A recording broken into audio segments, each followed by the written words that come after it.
કામરેજ ગામે સિગ્નેટ મોલની નજીક સીએનજી કારમાં અચાનક આગ લાગતા નાસભાગ મચી ગઈ। કામરેજ ગામે સિગ્નેટ મોલની નજીક સીએનજી કારમાં અચાનક આગ લાગતા નાસભાગ મચી ગઈ।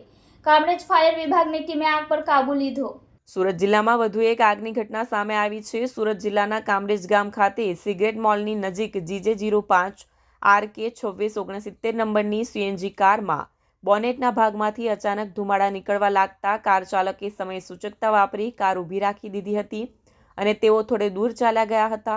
થોડીક ક્ષણોમાં કાર ભડભડ સળગી ઉઠી હતી। ઘટનાને પગલે આસપાસ વિસ્તારના લોકો તાત્કાલિક સ્થળ ઉપર દોડી આવ્યા હતા અને પાણી નાખી આગને કાબૂમાં લેવાના પ્રયાસો હાથ ધર્યા હતા। જો કે આગ કાબૂમાં ન આવતા કામરેજ ફાયર વિભાગની ટીમને જાણ કરાઈ હતી। ઘટનાને પગલે સ્થળ ઉપર દોડી ગયેલ કામરેજ ફાયર વિભાગની ટીમે પાણીનો મારો ચલાવી આગને કાબૂમાં લીધી હતી। સદનસીબે કોઈ જાનહાનિના સમાચાર ન મળતા સૌ કોઈએ રાહતનો શ્વાસ લીધો હતો।